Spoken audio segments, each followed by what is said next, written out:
박법을 찾는 토론 이슈앤식설 시작합니다. 시진핑 중국 국가주석의 집권 3기를 공식화하는 제20차 공산당 전국 대표대회가 열렸습니다. 이 자리를 통해서 시 주석이 마오쩌둥 반열에 오를 것이란 전망이 나오고 있는데요. 하지만 3년임에 성공한다는 게 마냥 꽃길이 열린다라는 얘기는 아닐 수도 있을 것 같습니다. 그동안 성장 가도를 달렸던 중국 경제가 침체에 빠지는 게 아니냐는 우려가 곳곳에서 터져나오고 있고 또 미국과의 갈등도 갈수록 격해지고 있기 때문인데요. 중국 경제가 우리 경제에 미치는 영향이 상당한 만큼 우리 입장에서도 이런 상황들을 예의주시해야 할 것 같습니다. 시진핑 집권 3기 시대 중국 경제의 경기가 과연 어디로 흘러갈지 지금부터 이야기 나눠보겠습니다.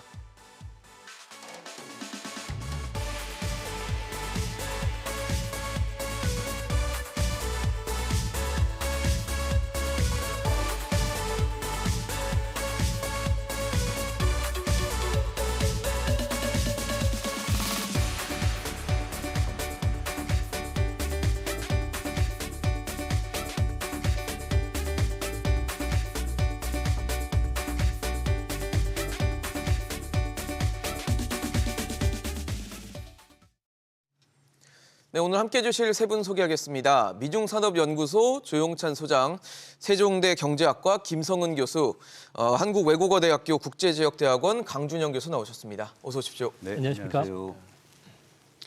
네, 오늘 중국의 어떻게 보면 가장 큰 또 이슈가 될 수 있는 시진핑 주석의 3연임 관련해서 좀 짚어보도록 하겠습니다. 3기 시대를 이제 열게 된다는 것이 과연 어떤 의미고 중국 경제 또 중국에는 어떤 의미가 될지가 좀 관건일 것 같은데요.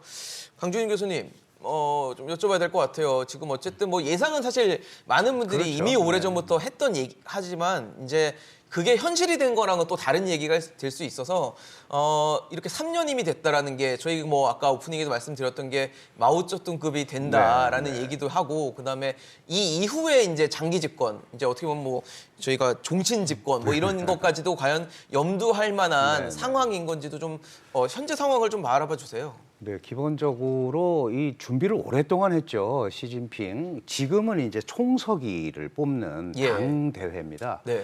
그런데 이제 중국이라는 데가 잘 아시다시피 당이 국가를 통치하는 이제 거꾸로 돼 있는 시스템이란 말이죠. 그러다 보니까 당에서 이제 새로운 지도부가 구성이 되면 내년 전국 인민대표들을 통해서 이제 행정보직을 배치를 받게 되고 그래서 이제 국가가 움직이는 거란 말이죠. 그러면 지금까지는 이 마오쩌둥 그다음에 덩샤오핑 이런 사람들을 겪어오면서 특히 덩샤오핑이 지난 문화대혁명의 폐해라든가 이런 거를 보니까 이게 결국은 지나친 권력의 집중 때문에 생긴 거다.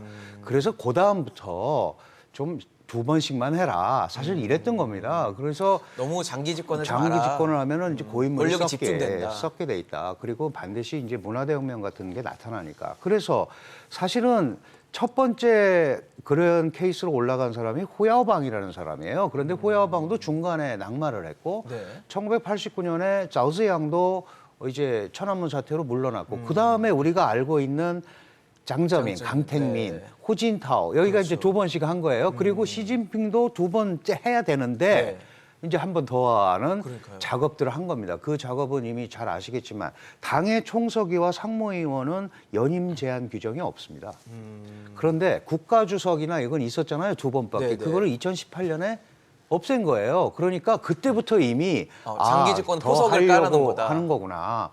그리고 이미 핵심이라는 용어를 쓰지만 핵심은 지난 18차 육중전에 그때 이미 핵심이란 말을 썼단 말이죠. 그러니까 오래전부터 그리고 그때부터 중국에서는 내부적으로 당의 핵심, 인민의 영수라는 말도 공공연히 써왔어요. 이제 그런 것들이 정리가 되는 거기 때문에 그러면 이제 의미상으로 보면 그동안 40여 년간 지켜왔던 2번 하는 관례를 이제 어쨌든 깨는 게 됐고 또 하나는 마오쩌둥이라는 사람이 중국을 건국했고 이 덩샤오핑은 중국을 개혁 개방을 통해서 중국을 발전시켰고 이제 시진핑은 뭔가 거기에 걸맞는 시스템을 만들어야 되잖아요. 뭐 대만 통일이라든지 뭐 이런 걸 가지고 이제 새로운 삼두 체제 어쩌면 모택동과 시진핑 시대로 나누려고 하는 이런 생각도 가지고 있는 것 같아요. 굉장히 큰 그림을 네, 그리는 그래서 거네요. 2050년에 세계적 국가가 될 거고 2035년까지 사회주의 현대화를 기본 실현해서 사회주의 현대화라는 거는 공산당이 영도하는 사회주의적 방식으로 하는 현대화입니다. 네. 그러니까 그 과정을 잘 나가서 이제 모택동 시진핑 시대를 만들겠다. 그러면 종신이라는 거는 그런 것 같아요. 한 번 더 할 수도 있고 두 번 더 할 수도 있는데 그거는 철저하게 중국 공산당과 중국인의 선택이다. 잘하면 더 하라고 할 수도 있는 거죠. 다만 인류 역사 발전이나 그동안의 통례로 봐서 장기 집권이나 권력의 집중은 항상 화를 부르더라. 그러니까 그래서 그런 두 번 거는, 제약을 걸었던 건데. 그 이제 당에서는 나이로 걸었죠. 네네. 68세 되면 하지 마라. 근데 그런 것도 이제 다 이번에 상당 부분 자기는 예외가 되고 남한테는 쓸 수도 있어요. 다른 사람한테는. 뭐 내로남불처럼 여겨질 수도 있는 그런 그렇습니다. 부분이 되지 네, 않을까 네. 싶은데 지웅 선생님 어떠세요? 사실 뭐 지금 어쨌든 예상했던 수순이긴 하지만 현실이 되다 보니까 이거에 대한 좀 의미 부여가 필요할 것 같습니다. 네, 오늘 그 당대가 계속 진행이 되고 있는데요. 시진핑의 3기 임기를 넘어서 황제의 대관식을 지금 보는 듯한 그런 측면에서 보면은 뭐 정치적으로는 일보 더 전진할 수 있을지 몰라도 뭐 경제적으로는 또 이보 후퇴하는 이런 모습을 보여주고 있는데요. 시진핑 같은 경우에는 12일 날 폐막한 7중 전회에서 2개의 확립 그리고 2개의 수호라는 왕관을 썼기 때문에 일단 중국 안에서는 유일 지도 체제가 지금 구성이 된 거고요. 네. 시진핑 입고로 중국 공산당이라는 등식이 이제 성립이 됐는데요. 이 때문에 그 이번 당대에서는 인민영수라는 또 칭호를 받게 될 것으로 보여지고요. 이렇게 되면 마오쩌둥이 중국에서 가장 오랜 기간 독재를 했는데 27년간 장기 집권을 했습니다. 네. 뭐 시주석 같은 경우에는 뭐 상기만 하고 4기 때 물러선다고 하더라도 마쿠에서 얼마든지 통치가 가능하고요. 또 모든 권력은 시진핑이 갖고 있기 때문에 자신의 반대하는 입장과 관련해서는 뭐 처벌할 수 있는 그야말로 이상 사회까지 건설을 했습니다. 이 때문에 중국에서는 집단 지도 체제라고 할 수 있는 상무위원들 7명인데요. 시진핑 앞에서는 절대 복종하는 그런 체제가 됐기 때문에 네. 뭐 대만이라든지 중국 홍콩 쪽에서는 이런 그 상무위원 7명을 가리켜서 한나라 시대 말기에 십상시를 보는 듯하다고 해서 칠상부라는 이야기까지 할 정도인데요. 이 때문에 중국 안에서도 이거와 관련된 상당한 반발 또 후유증이 계속 진행이 될 가능성이 이제 나타나지 않을까 보여집니다. 사실 뭐 이제 어떻게 보면 정치 지형이 새롭게 더 이어져 나가고 강화될 수 있는 그런 상황을 맞이했지만 어떻게 보면 중국의 가장 무겁고 큰 숙제 중에 하나는 경제가 될 것 같아요. 최근에 뭐 전 세계적으로도 침체에 대한 우려나 뭐 고금리 현상 이런 것들 그다음에 강달러 기조들은 계속 이어지고 있어서 경제에 대한 뭐 포커싱을 또 안 할 수 없는 부분이기도 합니다. 최근에 특히 중국이 경제 성장률이 침체가 되고 있고 숫자 자체가 계속 낮아지는 그런 모습들을 보이고 있는 상황인데 김성희 교수님 어떠세요? 사실 이번에 시진핑 주석이 연설을 하면서 공동부유라는 얘기를 한 4차례 정도 했던 걸로 제가 봤는데 공동부유라는 거는 중국 경제에 과연 어떤 의미가 될 것이고 이거는 과연 이걸 통해서 뭘 그리고 있는 걸까요? 예, 시진핑 주석 같은 경우에는 이미 2020년부터 공동부유를 많이 강조를 해왔습니다. 이제 공동부유라는 것은 기존의 경제 성장을 이미 많이 이루었기 때문에 이제는 그 결실을 모두가 함께 나누자라는 분배 정책을 강화한다는 의지를 담고 있고요. 그 분배 정책을 강화하기 위해서 또 국가의 통제를 강화하겠다는 또 의도가 포함되어 있는 것입니다. 그래서 실제로 최근에 중국의 빅테크 기업이라든가 네. 교육이라든가 문화산업에 있어서 국가의 통제가 강화되는 추세에 있고요. 네. 이제 덩샤오핑 이후에 중국이 경제 성장에 중점을 두면서 자유시장 경제 체제를 많이 받아들였습니다. 이에 따라서 빈부격차가 굉장히 심해지고 네. 특히 또 고령화가 빠르게 진행되고 있는데 이에 따라서 노인 빈곤 문제도 굉장히 심해질 가능성이 있고요. 공동 부유를 추진함으로써 이렇게 노인 빈곤 문제라든가 양극화 문제를 해결하는 데 도움이 될 것으로 생각이 됩니다. 그렇지만 이를 위해서 시진핑 주석이 또 국가의 통제를 강화하고 있기 때문에 네. 민간 기업에 대한 통제가 또 강화되고 또 국유 기업 위주로 경제 성장을 이루려는 그런 의도를 지금 보이고 있는데요. 네. 그렇지만 이제 경제에 대한 국가의 통제가 강해지고 그리고 민간 기업들이 압박을 받게 되면은 장기적으로는 경제 성장에 안 좋은 영향을 미칠 수도 있습니다. 그렇겠죠. 네. 네, 그래서 이런 측면에서 공동 부유를 추진하면서도 지금 최근에 또 코로나로 인한 경제 침체를 극복하고 또 장기적인 경제 성장을 이루기 위해서 이 첨단 산업 위주의 발전은 계속 지속적으로 추진을 할 것으로 생각을 합니다. 특히 지금 미국과의 갈등 상황이 계속 심각해지고 있는데요. 이 미국과의 갈등에서 승리를 하기 위해서도 네. 중국은 이 첨단 산업의 기술 독립을 위한 정책을 꾸준히 추진할 것으로 생각을 하고요. 네. 이런 기술 위주의 성장 추진이 결국 한국과의 관계에서도 중요한 함의를 갖는다고 생각을 합니다.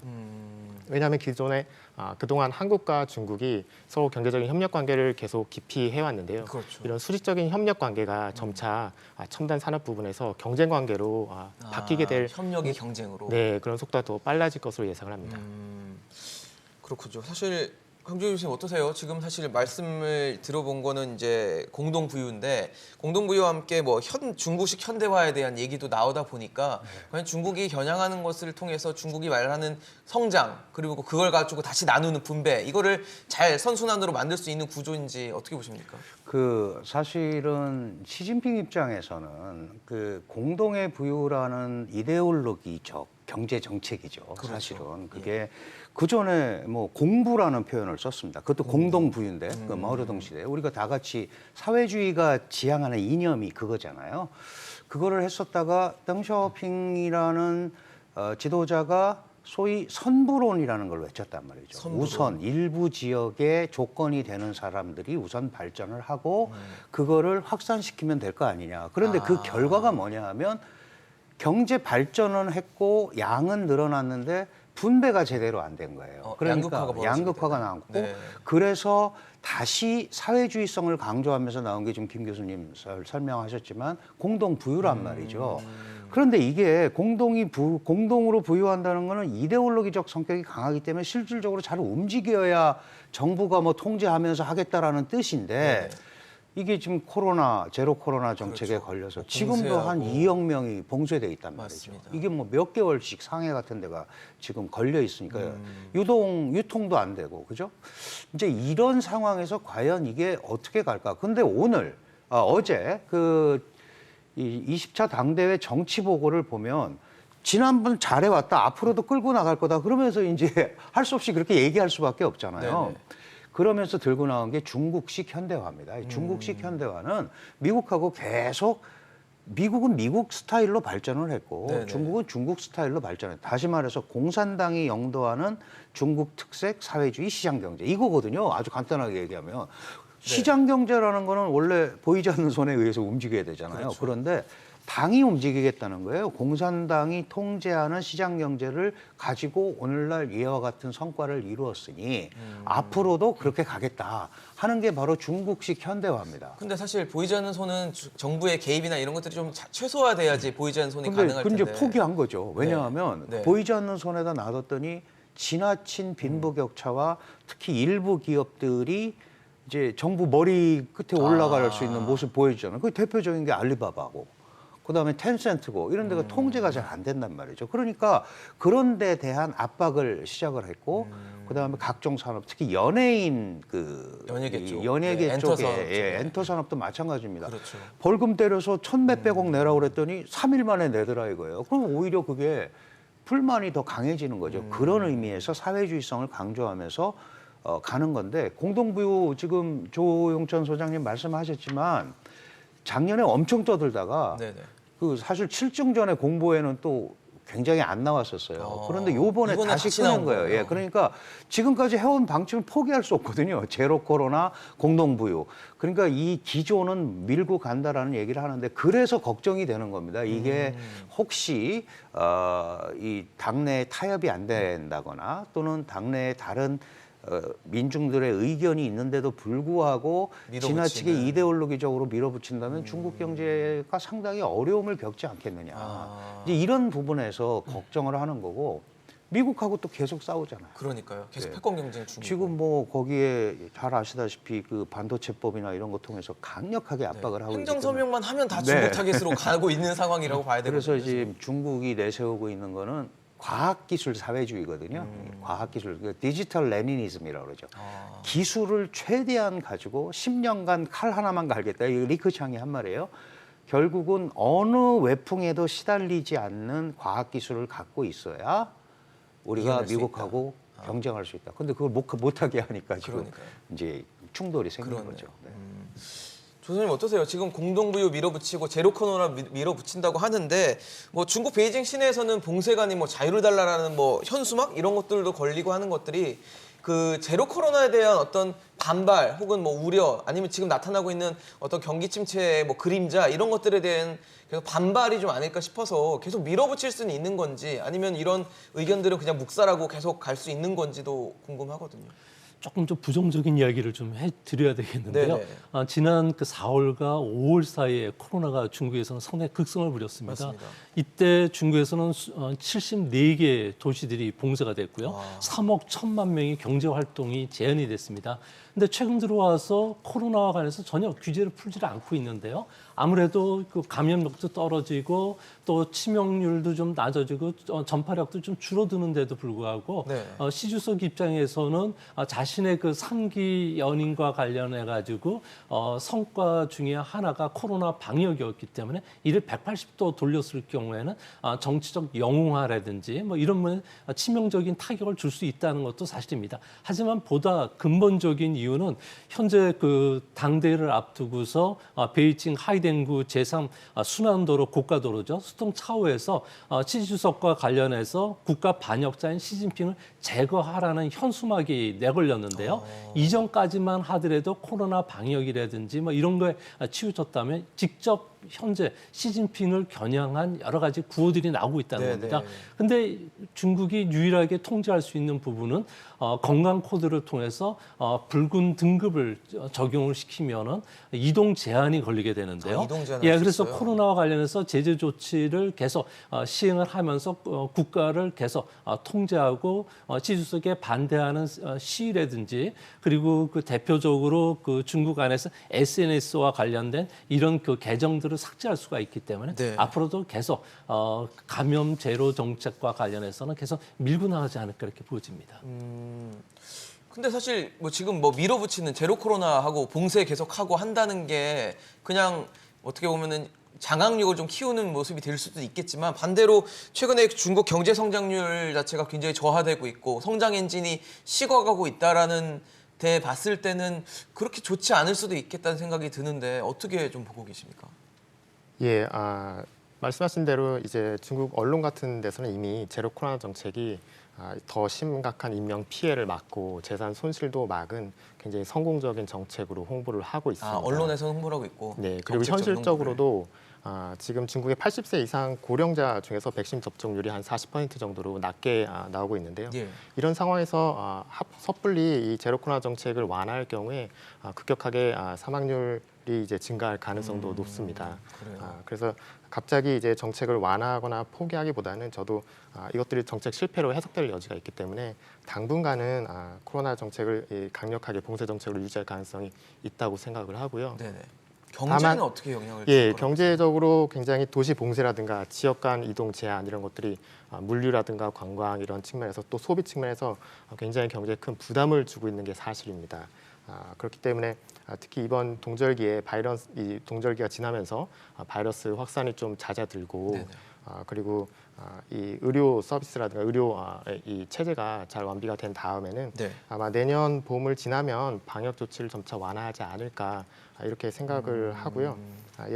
예를 들어서 이제 골드만삭스 같은 경우에도 내년 2, 4분기 이후에는 제로 코로나 정책이 점차 완화될 것으로 전망을 하고 있습니다. 그래요. 그러니까 올해는 안 되더라도 내년 정도는 이제 봄 정도는 돼야지 뭐 좀 이 제로 코로나를 좀 완화할 수 있는 그런 부분이 생길 거다라고 해주셨는데 글쎄요. 지금 아까 뭐 현수막 얘기도 해주시고 그 거른 어떤 시진핑 주석에 대한 반발 움직임들도 좀 보이는 상황인데 최근에 중국 청년들의 분위기도 그렇게 좋지는 않은 것 같습니다. 실업률이 굉장히 많이 늘어가지고 지금 청년 5명 중에 1명 정도는 뭐 백수다 일을 못 하고 있다 이런 얘기가 나오니까 이런 것들이 어떻게 보면 중국 시진핑 주석이 그리는 그림에서의 다른 그림을 지금 보여주고 있는 건지 아니면 혹은 뭐 본인들이 예상하는 체제를 위협하는 그런 상황으로 좀 우리가 해석할 수 있는 건지 궁금하거든요. 기본적으로 잘 아시다시피 이 일국의 경제를 결정을 하는 게 수출, 내수, 투자 이렇잖아요. 예. 그런데 이 중국이 지금 제로 코로나 정책을 강력하게 하고 있는 바람에 뭐 외부적인 영향은 둘째치고 내부도 잘 안 돌아가는 문제가 생기는 그렇죠. 거예요. 네. 그러니까 당연히 실업률은 올라갈 수밖에 없죠. 그 원래 중국 실업률이 실업률 통계가 항상 좀 문제가 있는데 뭐 도시하고 농촌하고 섞는다거나 뭐 잠재 실업을 뭐 빼거나 지금 청년 실업들이 거의 뭐 19% 20%까지 간단 말이죠. 5명 중에 1명. 이거는 자칫 잘못하면 사회 불만 세력이 될 가능성이 굉장히 큰 거죠. 특히 도시 지역에 대학생들이 졸업을 하고 1년에 1,000만 명의 졸업생이 나오는데 그럼 근데 일을 거꾸로 못한다고 얘기하면 하니까. 1,000만 명 이상의 일자리를 만들어야 되는 거예요. 그렇겠죠. 그거는 바로 이 사람들을 이 소위 취업이라는 이름으로 흡수하지 못한다면 중국 사회의 동력도 상실되고 그렇죠. 그다음에 그 민심도 흉흉해질 수밖에 없는 그런 상황입니다. 사실 무슨 그래서 좋은 생각이 들겠어요. 일을 네. 못하는데. 그런데 이제 문제가 뭐냐 하면 이거를 지금 다른 방식으로 이걸 해결해 줄 방법이 별로 없는 거죠. 지금 특히 사회 안정을 통해서 공산당의 통치 분위기 그리고 시진핑의 삼연임 그에 따른 새로운 지도부 구성 이런 거가 전부 연결이 돼 있는 가운데 그런 이제 급진적인 정책을 할 수가 없고 지금 좋은 지적을 해주셨는데 예를 들어서 제로 코로나도 풀고 그런 걸 막 해가지고 경기가 살아나거나 그러면 아니 그러면 이거 순전히 뭐 자기네들 뭐 하려고 이런 거 아니냐. 그건 정책을 이용한 것밖에 안 된단 말이죠. 그러니까 그게 급격하게 이렇게 하기도 어렵습니다. 근데 이미 중국도 올해 원래 5.5% 정도 한다고 그랬는데 성장률이요? 예, 성장률, 경제 성장률 지금 상반기 2.5밖에 안 됐어요. 사실 상당히 포기했고 지금 이런 스타일로 나가면 뭐 3%대 또 쉽지 않을 거다. 쉽지 않을 거다라는 네. 얘기들도 나오거든요. 맞습니다. 중국도 잘 알고 있습니다. 그래서 어쨌든 빨리 이거를 정상 궤도로 돌리는 노력을 해야 되는데 그런 노력보다는 지금 이제 체제 안정 쪽에 더 많이 관심을 갖고 있는 것 같으니까 그래서 이제 우려를 하는 거죠. 그러면 경제는 좀 놨다라고 봐야 되나요? 놓지는 않죠. 왜냐하면 이게 지금 아까 그 말씀인데요. 앞으로 뭐 종신 집권까지 간다. 그 사실 어떤 지도자가 집권을 하려면 크게 두 가지잖아요. 하나는 국가의 안위고 하나는 경제 발전입니다. 그렇죠. 네. 지속 가능한 발전. 중국을 누가 침략하거나 그럴 리는 없잖아요. 그렇다면 온갖 목표를 경제로. 경제 발전에 놔야 되는데 경제 발전의 회복이라든가 지속 가능한 발전이 담보되지 못한다면 네. 시진핑이라는 사람이 끝까지 앉아서 해야 될 이유가 없다라고 생각할 수도 있잖아요. 그렇죠. 그리고 그게 또 중국 공산당은 나름대로 중국에서 엘리트 집단입니다. 그 어떤 특정 인물 때문에 당이 피해를 보면 안 되잖아요. 그러면 당에서 집단 지혜라고 그럴까요? 네. 이런 걸 통해서 조정과 타협이 일어날 수도 있고 그래서 시진핑은 이제는 뭐가 어떻게 됐든 간에 경제 회복에 사활을 걸어야 되는 그래서 사면임이 문제가 아니고 네네. 더 어려운 상황이 됐다고 봐야죠. 소장님, 사실 지금 중국은 미국과 패권 경쟁을 하고 있잖아요. 굉장히 오래됐고 최근에는 더 어떻게 보면 격화된 게 맞다고 볼 수 있을 정도의 상황인데 앞서 말씀드린 것처럼 바이든 대통령이 행정명령에 서명만 하면 다 중국을 타깃으로 했다라는 해석들이 붙을 수밖에 없는 상황인데 중국은 또 자신만의 노선들이 있어요. 1대1로 같은 것들을 하면서 뭐 중앙아시아, 그다음에 유럽으로 이어지는 그런 노선을 만들겠다라는 생각인데 지금 같은 상황에서는 그런 1대1로의 정책 자체가 뭐 경제적으로든 아니면 혹은 정치적으로든 성과가 좀 있을 수 있다고 보십니까? 가장 중요한 거는 그 1대1로와 관련해서 10년이 지났는데요. 1조 달러를 지원해 줬습니다. 1조 달러요? 예, 근데 대출을 해 줬다는 이야기죠. 네. 근데 1조 달러 중에서 현재 60%인 6천억 달러가 부실 채권이 됐는데요. 아무래도 킹 달러 현상으로 인해서 그 물가도 올라가고 또 신흥국이 대출을 상환할 수 없는 상황까지 몰리게 됐는데요. 네. 아무래도 미국 같은 경우에도 중국처럼 이전부터 대출을 해줬는데도 불구하고 부실 채권은 상당히 적습니다. 이는 미국은 신흥국의 그 인프라 투자를 할 때 원조 지원을 9를 해준다면은 네. 은행 대출은 1을 하는데요. 반면에 중국 같은 경우에는 원조 지원은 1을 해주고 은행 대출은 9를 해주는 구조가 되고 있습니다. 이 때문에 현재 같은 킹달러 현상 그리고 또 신흥국들 같은 경우에는 은행권이 28%가 상당히 자금난에 봉착하면서 6천억 달러 이상의 자금이 부족한 상황인데요. 네. 이런 상황이라면은 인프라 사업과 관련된 투자 부분들이 계속 부실화될 수밖에 없고 이렇게 되면 중국의 은행들 중에서도 1대1로와 관련된 그 대출을 해줬던 국가개발은행이라든지 뭐 수출입 은행들 같은 경우에는 상당한 부실 채권을 안을 수밖에 없습니다. 또한 이는 위해나 약세에도 주요 원인이 되기 때문에 중국 입장에서는 상당히 고민이 깊어지지 않을까 보여집니다. 여기에다가 네. 중국의 거시경제 정책을 주관하는 부총리 같은 경우에는 지금 그 허리펑 그 주임이 될 가능성이 큰데요. 국가발전개혁위원회 주임입니다. 네. 이 사람 같은 경우는 공동부유론뿐만 아니라 인민경제론까지 들고 나왔는데요. 인민경제론이라는 것은 모든 재산은 인민이 소유해야 한다는 대동사회를 건설하는 노자 사상을 추진하는 겁니다. 네. 이 때문에 앞으로 모든 정책과 관련해서도 통제라든지 규제가 더 강화될 수밖에 없기 때문에 뭐 중국은 그야말로 안팎으로 당하는 상황이 가장 안 좋은 상황이 되지 않나 이렇게 보여집니다. 그림은 굉장히 크게 그리는 것 같은데 그럼 1대1로라는 사업은 지금 좀 삐걱삐걱 된다라고 봐도 되는 건가요? 지금 계속 돈만 들어가고요. 그러니까요. 대출금은 부실채권이라고 연장을 해주고 하시니까. 그러니까 미국이나 서방 국가들이 하듯이 부실채권과 관련해서 탕감을 해줘야 되는데 네네. 탕감도 못 해주는 이러지도 저러지도 못하는 상황까지 몰리고 또 여기에는 그 중국의 외환 보유액이 들어갔기 때문에 네네. 이것을 탕감했을 경우에는 사후에 커다란 그 문제화 될 수 있다는 측면에서 중국 입장에서도 상당히 복잡한 셈법이 필요하지 않나 보여집니다. 김성현 교수님, 지금 사실 중국은 1대1로 지금 말씀 들어보면은 잘 안 되고 있다는 생각이 좀 드는데 미국은 그 IPF 같은 뭐 인도 태평양 경제 프레임워크라든지 아니면 뭐 반도체 쪽에서 뭐 칩4 이런 것들도 있고 그래서 뭔가 계속 세력화하고 블록화하려는 모습들을 계속 뭔가 한 발짝씩은 나가고 있다는 생각이 들거든요. 그럼 이런 패권 경쟁의 상황이라면 중국의 지금 1대1로 사업이 접고 뭐 다른 걸로 전환을 해야 되는 건지 지금 중국은 과연 어떤 상황에 놓여 있다고 봐야 될까요? 예, 그 중국이 사실 지금 미국과의 갈등을 굉장히 심각하게 겪고 있는데요. 저는 이것이 이제 장기적으로 굉장히 큰 의미를 갖고 있고 중국 경제에 굉장히 큰 영향을 미칠 수 있다고 생각을 독이 합니다. 될까요? 예, 뭐 좋지 않은 영향을 미칠 네. 것이 분명한데요. 사실 그동안 덩샤오핑 시대 이후에 중국이 빠른 경제 성장을 이루었던 배경에는 이제 개혁 개방 정책도 있지만 그 이면에는 미국과의 관계 개선이 놓여 있습니다. 그래서 미국과 경제 협력 관계가 심화되면서 예를 들면 애플 같은 경우에 아이폰을 중국의 폭스콘에서 전량 생산을 했었죠. 네네. 이런 경제 협력 관계가 배경이 됐는데 지금 특히 트럼프 정권 이후에 대중 관세를 올린다든가 하는 이 무역 전쟁부터 시작을 해서 지금 이제 기술 통제까지 그러니까요. 더 발전해 나가고 있는데요. 이런 것들이 중국의 굉장히 경제 성장의 측면에서 안 좋은 영향을 미칠 것이 분명하고 네. 그런 측면에서 1대1로 사업을 포기하기는 어려울 거라고 생각을 합니다. 왜냐하면은 과거에 이제 중국이 해상 실크로드라든가 육상 실크로드를 통해서 번영했던 그런 경험을 재현하기 위한 일종의 전략인데요. 맞습니다. 실질적으로 파키스탄이라든가 뭐 스리랑카, 라오스, 인도네시아 이런 국가들에서 발전소나 고속철도, 항만 건설 이미 완성을 했고요. 이렇게 실질적인 성과를 어느 정도는 쌓아가고 있었습니다. 근데 이제 최근에 특히 문제되는 것이 코로나로 인한 이런 봉쇄라든가 경기 침체 그리고 뭐 우크라이나, 러시아 전쟁도 있지만 이런 영향들로 인해서 항만이나 공항, 철도 같은 인프라 사업을 통해서 수익을 내기가 굉장히 어려운 상황입니다. 네, 그러네요. 그래서 완공은 했지만 수익을 내지 못하면서 이 수혜 국가들이 돈을 이 운영 수익을 통해서 갚아야 되는데 그게 안 갚지 되고 못하고 있네요. 있는 상황이고요.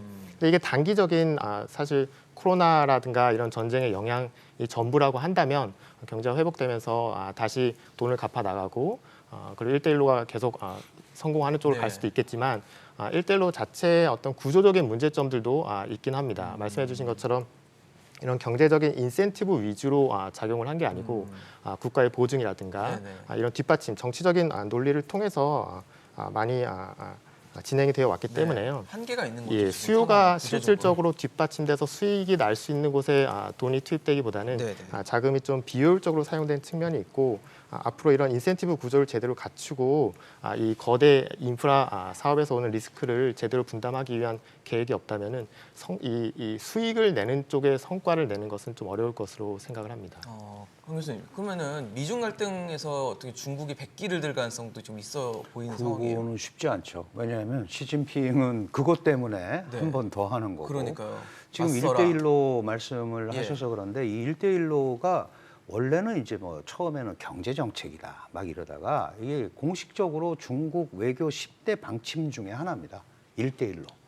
외교 정책입니다. 정책이 그러니까 뭘 하려고 그러는 거냐 하면 1대1로를 통해서 중국몽을 달성해서 인류 운명 공동체를 건설하겠다. 이게 만들겠다. 큰 그림이에요.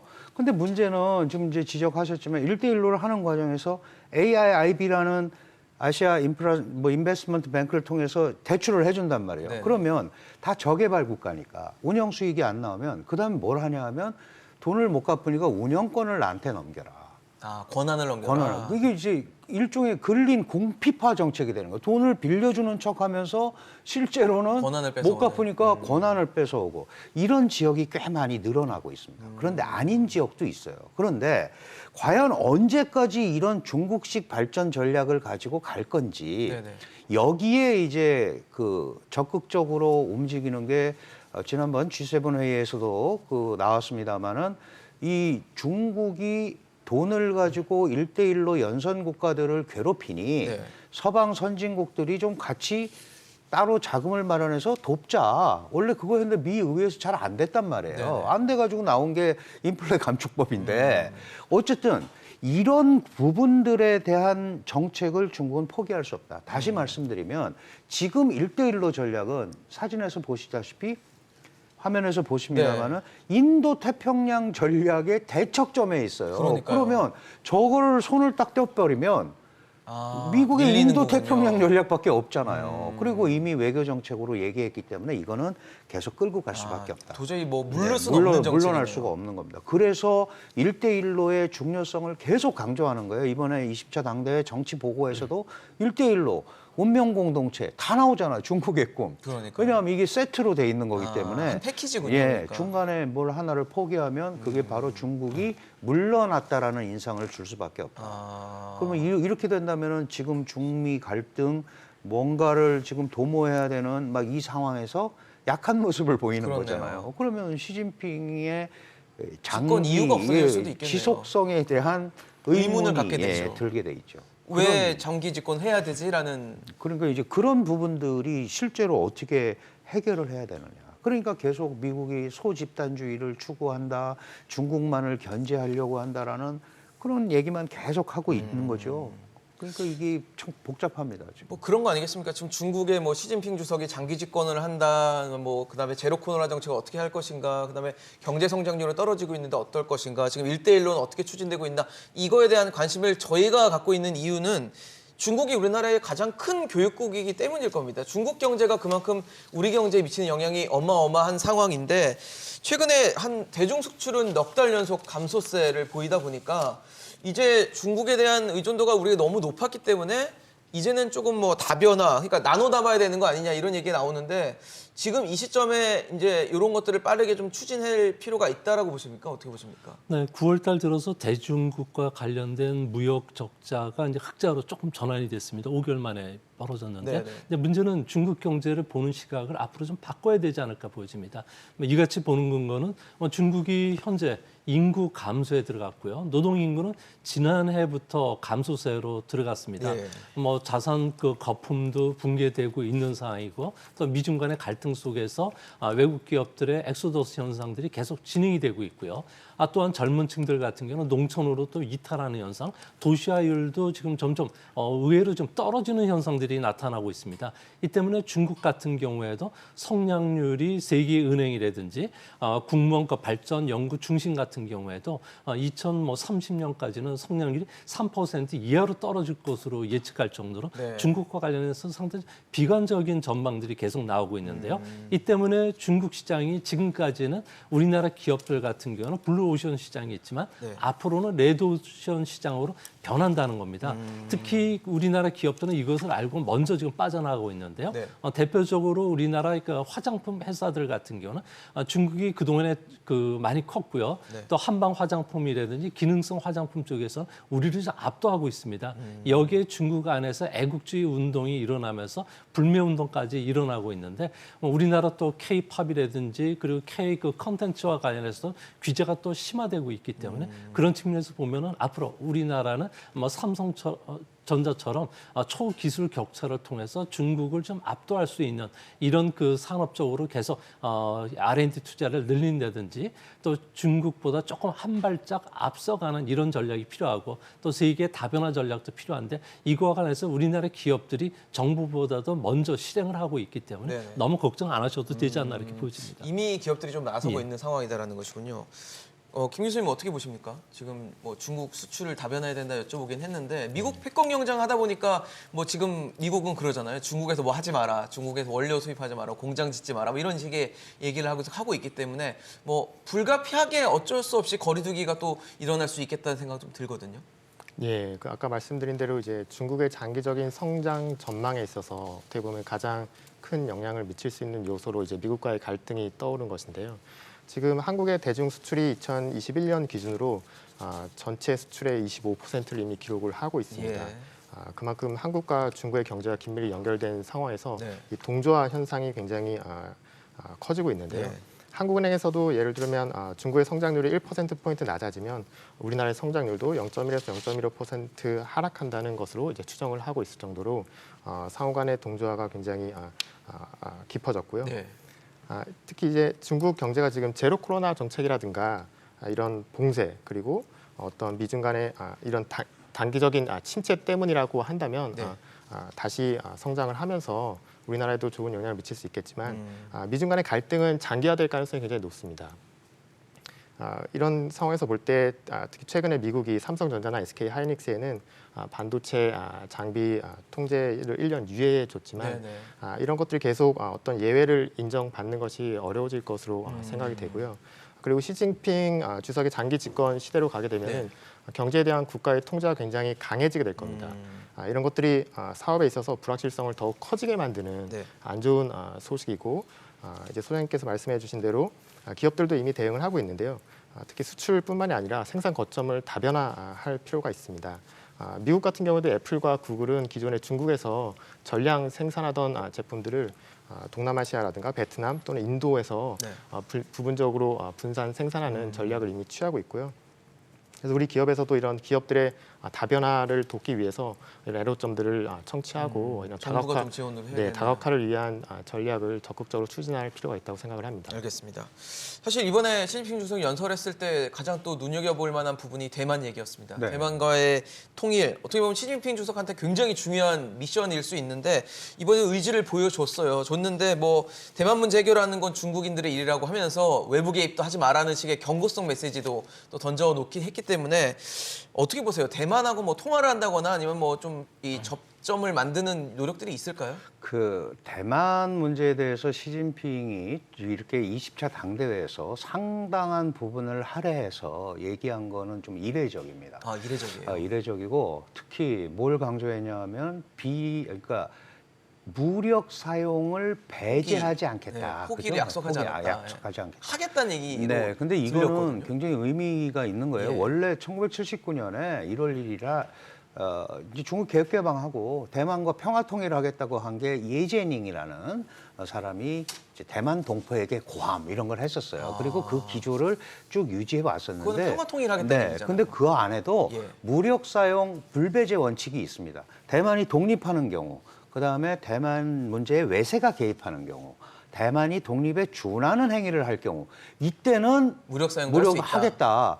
그런데 이제 그게 뭐 하겠다고 그랬지만 안 했다가 그런 얘기가 없었다가 2019년 1월 1일에 이 장저민이라는 사람이 또 대만 문제에 대해서 얘기한 게 있어요. 예. 그 40주년 기념회 때 그걸 말씀하신 무력 사용 포기한다고 약속 안 하겠다라는 얘기를 다시 꺼낸 거예요.